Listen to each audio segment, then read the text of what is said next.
Assalamualaikum, halo semua. Di video kali ini, Bu Fitri akan membahas mengenai garis dan sudut bagian yang pertama, karena nanti akan ada bagian yang kedua. Oke, sebelum kita masuk materi, kita lihat dulu submateri apa saja yang akan kalian pelajari dalam video ini. Yang pertama, ada definisi garis. Yang kedua, kedudukan dua buah garis. Yang ketiga, ada penamaan sudut, jenis sudut, dan sudut pada jam. Nah, yang pertama yang akan kita bahas adalah apa itu garis. Sekarang kalian perhatikan gambar berikut ini. Ya, di sini sudah ada titik-titik ya, dan jaraknya cukup berdekatan. Sekarang kalau kita hubungkan titik-titik ini, ya, akan membentuk sebuah garis, benar ya? Dan di sini kita coba kasih nama, di sini A, di sini B. Nah, garis yang terbentuk adalah berupa garis lurus. Jadi kita namakan ini garis lurus AB. Nah, kita lihat lagi yang berikutnya. Nah, di sini sudah ada titik-titik juga, ya. Dan lalu kita hubungkan titik-titik ini. Iya. Oke, lalu kita kasih nama di sini A, lalu di sini B. Nah, di sini garis yang terbentuk adalah garis melengkung. Nah, kita kasih nama di sini garis melengkung AB. Nah, dari penjelasan ini bisa disimpulkan garis adalah kumpulan titik-titik yang terhubung dan memiliki titik awal dan akhir, ya. Ini titik awalnya, ini titik akhirnya, atau bisa juga dibalik, ini titik awalnya, ini titik akhirnya. Oke. Ya, selanjutnya kita akan masuk ke materi kedudukan dua buah garis. Tapi sebelum ke materi, kita coba perhatikan gambar berikut ini. Di sini sudah ada gambar tiang listrik, dan ini kabelnya. Oke, membentuk garis lurus ya kabelnya ini. Nah, kita bikin di sini sebuah garis. Oke, ini lihat, perhatikan garis merahnya. Lalu kalian perhatikan posisi kedua garis ini. Ini nanti yang akan kita bahas di slide berikutnya. Kemudian di sini ada tangga, ya. Ini ada pegangan tangganya. Nah, ini juga membentuk garis. Kita bikin garis di sini vertikal. Lalu kita bikin garis di sini horizontal. Oke. Ya, kalian perhatikan, ingat-ingat bentuknya. Lalu berikutnya, oke, di sini sudah ada gambar meja dinding, ya. Nah, di sini kita bentuk garis, ya, lebarnya si meja secara horizontal. Oke, kemudian secara vertikal terhadap dindingnya nih. Oke, nah, kalian lihat ya bentuk garisnya. Oke, nah sekarang kita lihat penjelasannya. Sekarang akan Bu Fitri bahas kedudukan dari garis-garis berdasarkan gambar yang tadi ya. Oke, kita lihat. Yang pertama, ini ada garis yang dibentuk oleh kabel listrik. Ada garis A dan garis B. Nah, kedua garis seperti ini kondisinya adalah saling sejajar. Jadi garis A saling sejajar dengan garis B. Nah, jadi kalau sejajar tuh, jadi titik pada garis A dan titik pada setiap garis B ini jaraknya sama, ya. Kalian lihat ya, jaraknya sama tuh. Nah, simbolnya untuk sejajar garis miring 2 seperti ini. Jadi ini nanti bisa kita tulis garis A sejajar garis B. Lalu yang kedua, ini saling berpotongan. Nah, gambarnya seperti tadi nih, yang gambar tangga ya. Jadi ada garis A, garis B, ini keduanya saling berpotongan. Cirinya adalah kedua garis memiliki titik temu ya, punya titik potong atau titik temu nih di sini nih. Tuh kan, ya. Ini titik potongnya Bu Fitri kasih nama titik O. Simbolnya ini seperti tanda silang ya. Jadi kita bisa tulis garis A berpotongan dengan garis B. Lalu yang ketiga, ini berdasarkan gambar yang meja dinding tadi ya. Jadi di sini garis A horizontal, garis B vertikal, dan ini kedua garis saling bertemu.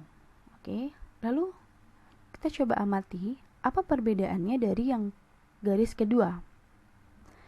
Oke, sudah ketemu perbedaannya? Ya, jadi perbedaannya adalah kedua garis bertemu ini ya membentuk sudut siku-siku. Oke, kelihatan ya? Ini membentuk sudut siku-siku yang besarnya 90 derajat. Jadi ini kita namakan berpotongan tegak lurus karena tadi ada siku-sikunya ya. Nah, untuk simbolnya ini kita gunakan tanda ini seperti huruf T kebalik ya. Jadi penulisannya garis A sejajar garis B.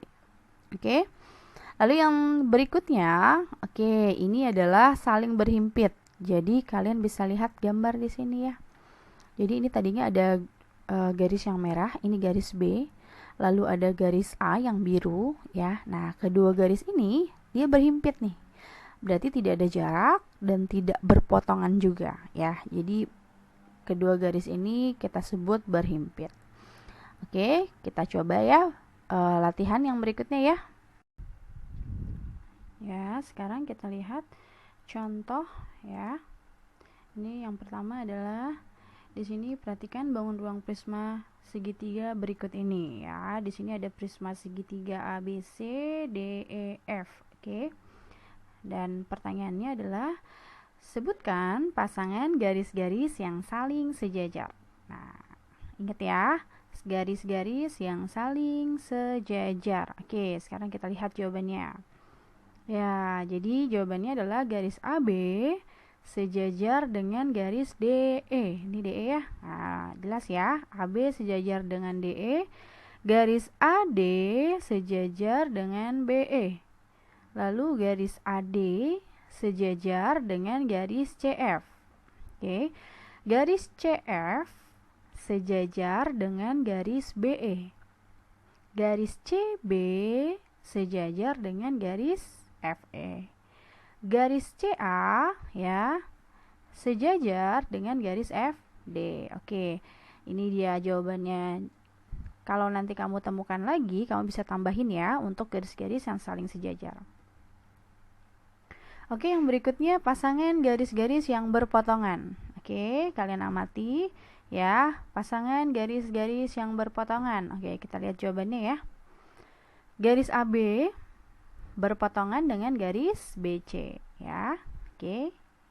Garis BA berpotongan dengan garis AC. Ini ya.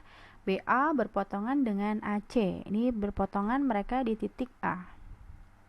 Garis AB ya berpotongan dengan garis BE. Ini ya.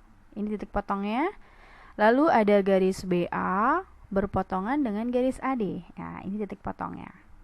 Nah, ini beberapa jawaban ya. Nanti kalau kamu temukan lagi, kamu bisa cari ya, karena masih banyak, kamu bisa tambahin lagi. Oke, kemudian pasangan garis-garis yang berpotongan tegak lurus. Oke, diingat ya, berpotongan tegak lurus. Oke, jadi kalau berpotongan tegak lurus ya, itu kedua garis membentuk sudut siku-siku. Oke, sekarang jawabannya adalah AB tegak lurus dengan BE. Nah, kenapa ini tegak lurus? Karena ini kan persegi panjang ya. Kalau persegi panjang, ini sudut yang dibentuk adalah sudut siku-siku. Oleh karena itu, AB dan BE ini saling berpotongan tegak lurus. Lalu ada juga BA dengan AD. Ini juga ya, berpotongan tegak lurus. AD dan DE berpotongan tegak lurus juga. Lalu BE ya, ini BE berpotongan tegak lurus dengan ED. Nah, di sini baru ada 4. Kalian bisa cari lagi ya contoh-contohnya. Oke, sekarang kita lanjutkan ke materi.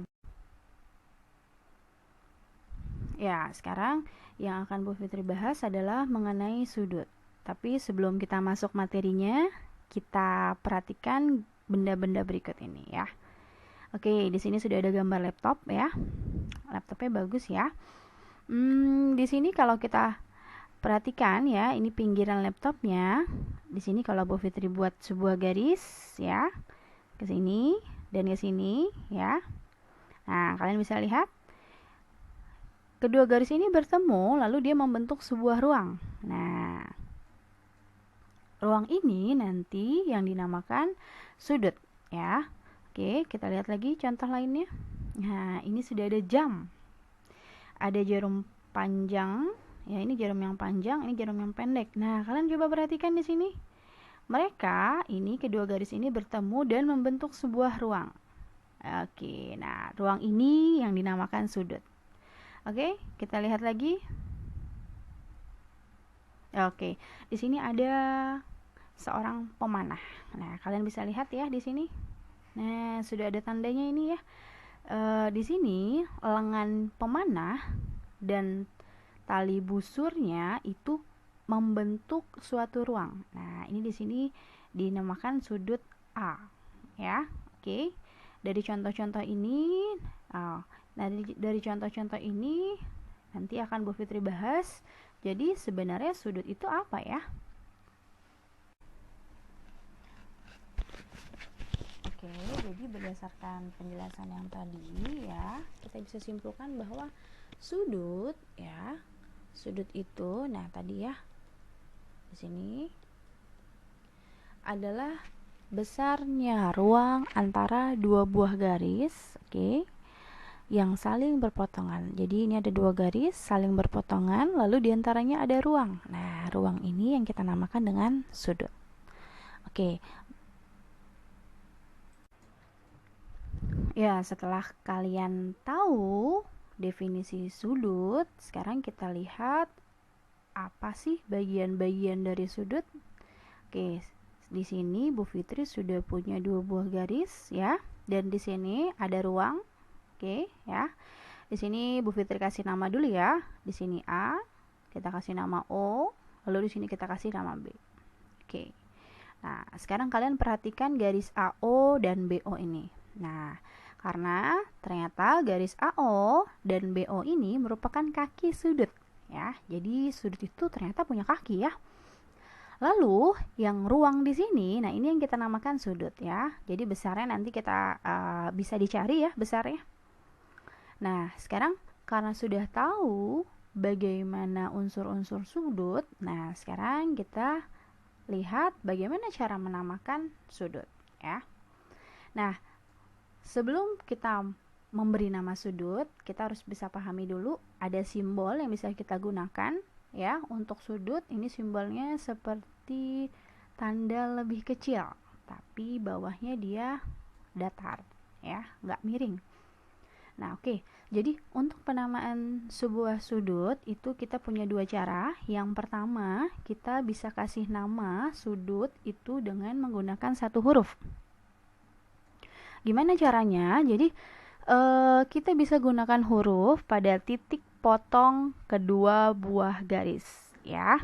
Di sini AO, ini BO, titik potongnya di titik O. Karena di sini sudut yang ditanyakan, maka nanti nama sudutnya adalah sudut O ya. Jadi sudut yang terbentuk ini adalah sudut O ya.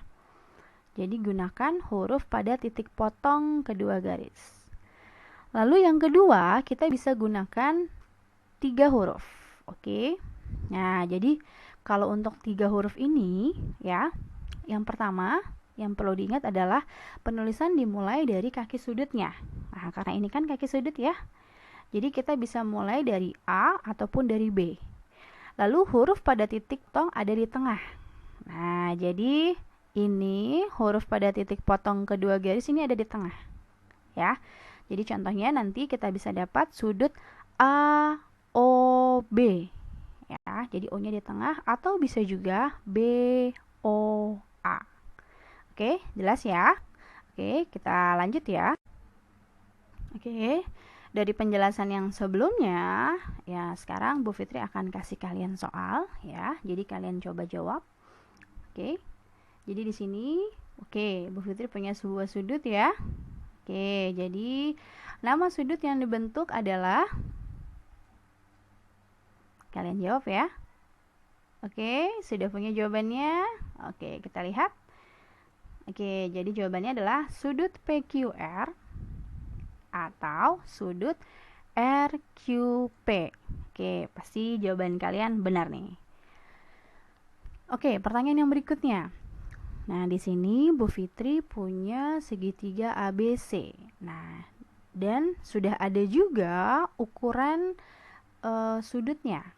Nah, di sini 60 derajat, 40 derajat, dan 80 derajat ya.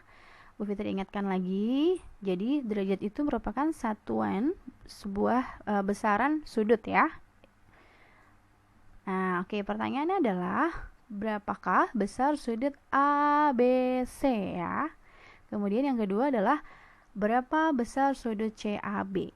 Oke, kalian perhatikan, ini menggunakan 3 huruf ya. Kalian perhatikan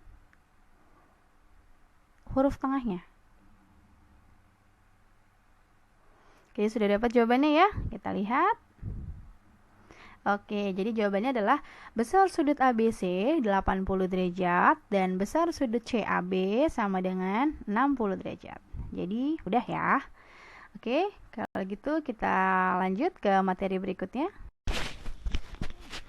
Selanjutnya, ya, kita akan membahas mengenai jenis-jenis sudut. Nah, oke. Nah, di antara kalian pasti sudah ada yang tahu ya, jenis-jenis sudut itu ada berapa?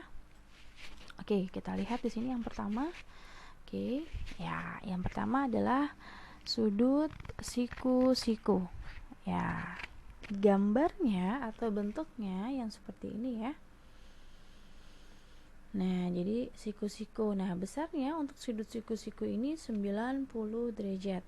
Nah, biasanya kalau di buku-buku soal atau soal-soal latihan seperti itu, sudut siku-siku ini biasanya cirinya ada tanda seperti ini ya, kelihatan ya tuh. Ada tanda seperti ini. Dan jadi kalau misalnya pun tidak ada besar sudutnya, ini kalau yang bentuknya seperti ini sudah pasti sudut siku-siku. Oke, yang berikutnya kita lihat di sini ya. Kita lihat di sini. Nah, ini namanya sudut lancip. Ya, bisa kalian lihat, ini namanya sudut lancip. Nah, sudut lancip ini besarnya kurang dari 90 derajat. Oke, nah kalau tadi kan ini 90 derajat ya. Nah, kalau yang ini udah jelas ya, besarnya kurang dari 90 derajat. Oke, kita lihat yang berikutnya. Oke, kita lihat di sini.